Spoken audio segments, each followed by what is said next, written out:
Hi అండి, welcome back to my channel Kittu Sunil. Last వీడియోలో health సిటీకి వచ్చామని చెప్పాను కదా. హెల్త్ సిటీ నుంచి మనకి వేరే సిటీస్కి వెళ్ళడానికి క్రూజ్ అవైలబిలిటీ ఉంటుంది. ఇప్పుడు మేము అదే ఇక్కడ చెక్ చేస్తున్నాము.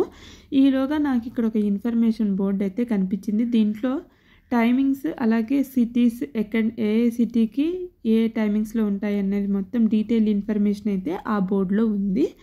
ఇప్పుడు మేము క్రూజ్ అయితే టికెట్స్ తీసేసుకున్నాము. మేము వెళ్ళిన టైంలో యాక్చువల్గా ఓన్లీ ఈ క్రూజ్ మాత్రమే అవైలబుల్గా ఉంది. అందుకనే ఈ క్రూజ్ ఎక్కుదామని డిసైడ్ అయ్యి టికెట్స్ అయితే తీసేసుకున్నాము. ఇప్పుడు మేము ఈ క్రూజ్లో హెల్ నుంచి సపోర్ట్ వరకు వెళ్తున్నాము. జర్నీ టైం వచ్చేసి మనకి 1.5 to 2 hours ట్రావెల్ టైం అయితే ఉంటుంది. క్రూజ్ అయితే ఎక్కేసాము. చుట్టూరా అంతా కూడా చూశారు కదా, చాలా వెరైటీ ఆఫ్ బోట్స్ అయితే కనిపిస్తూ ఉన్నాయి. మొత్తం చుట్టూరా అంతా కూడా వ్యూ ఇలా ఉంది. బోట్ రైడింగ్ ఇంట్రెస్ట్ ఉంది, డిఫరెంట్గా ట్రై చేయాలి అన్న ఇంట్రెస్ట్ ఉన్న వాళ్ళు తప్పకుండా బోట్ రైడింగ్ చేయొచ్చు. చాలా బాగున్నాయి బోట్ మోడల్స్ అవన్నీ కూడా. నేను అంత దగ్గరగా చూడడం అయితే ఇదే ఫస్ట్ టైము. మేమైతే ఇలా క్రూజ్ ఎక్కి ఫస్ట్ ఫ్లోర్లో అయితే కూర్చున్నాము. ఇంకా పైన కూడా కూర్చున్నారు కొంతమంది, కింద కూడా ఉంది. కింద ఏముందో నాకు తెలియదు. నెక్స్ట్ నేను కూడా మీకు చూపిస్తాను కింద ఏముందో కూడా. అలా పక్కన మేము కూర్చున్న చోటు నుంచి ఇలా పక్కన సందులాగా ఉంది, అందులోకి అయితే వచ్చాము. లోపల కూడా నాకు జనాలు కనిపించారు, కొంతమంది కూర్చున్నారు. చల్లగాలి పడదు, పిల్లలు ఉన్నారు అనుకున్న వాళ్ళు హ్యాపీగా లోపల కూడా కూర్చోవచ్చు. అక్కడి నుంచి కూర్చున్నా కూడా మనకి వ్యూ అన్నది కనిపిస్తుంది. ఇప్పుడు చూస్తున్నారు కదా, అక్కడ నుంచి మొత్తానికి మా క్రూజ్ అయితే స్టార్ట్ అయిపోయింది. వాటర్ చూస్తున్నారు కదా, చాలా స్పీడ్గా కదులుతున్నట్టుగా కనిపిస్తుంది కదా క్రూజ్. కానీ మనకి క్రూజ్ అంత స్పీడ్గా వెళ్తున్నట్టు మనకి ఎక్కడా కనిపించదు. ఈవినింగ్ ఎక్కాం కాబట్టి చాలా హాయిగా అనిపించింది. ఇప్పుడు కిందకి వెళ్ళి చూద్దాము. కింద ఏముందో కూడా నేను చూపిస్తాను రండి. మీతో పాటు ఇప్పుడే నేను కూడా చూస్తున్నాను. ఇక్కడ జస్ట్ ఊరికే ఇలా మనం క్రూజ్ ఎక్కినప్పుడు ఇలా నడవడానికి మాత్రమే ఒక పాత్ వే లాగా ఉందన్నమాట. అంతేకాని కూర్చోడానికి అలా ఏమీ లేదు. ఇక్కడ చైర్స్ అలా ఏమీ లేవు. రూమ్స్ అయితే ఉన్నాయి. ఇక్కడ లెఫ్ట్ సైడ్లో ఒక రూమ్ ఉంది. లెఫ్ట్ సైడ్లో రూమ్లో కూడా ఆల్రెడీ కొంతమంది కూర్చున్నారు, మీరు చూడొచ్చు.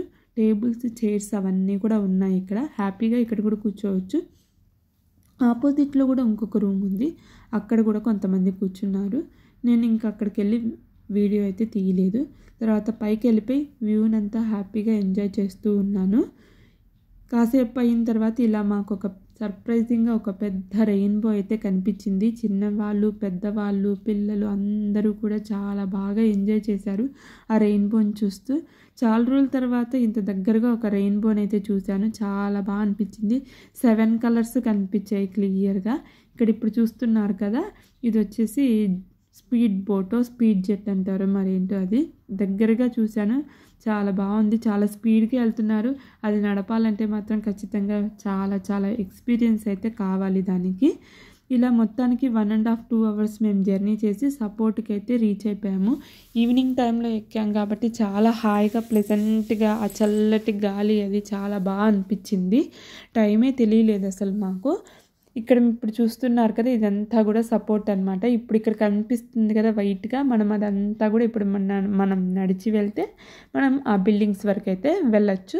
ఇప్పుడు చూసారు కదా, మన క్రూజ్ అయితే సపోర్ట్కి రీచ్ అయిపోయింది. కొన్ని ఫొటోస్ అవన్నీ కూడా మెమరీస్ కోసం తీసేసుకున్నాము. క్రూజ్ ఎక్స్పీరియన్స్ అయితే చాలా బాగుంది. బాగా ఎంజాయ్ చేసాము. మా ఫేసెస్ చూసారు కదా, పొద్దున్నుంచి తిరిగి ట్యాన్ అయిపోయి డల్ అయిపోయినాయి మా మొహాలన్నీ కూడా. మేము ఎక్కిన క్రూజ్ ఇదే అని చెప్పాను కదా. ఈ వీడియో మీ అందరికీ నచ్చిందని అనుకుంటున్నాను. నచ్చినట్టయితే తప్పకుండా లైక్ చేసి సబ్స్క్రైబ్ చేయడం అయితే మర్చిపోకండి. నెక్స్ట్ నేను మీకు సపోర్ట్ బీచ్ అయితే చూపిస్తాను. బాయ్.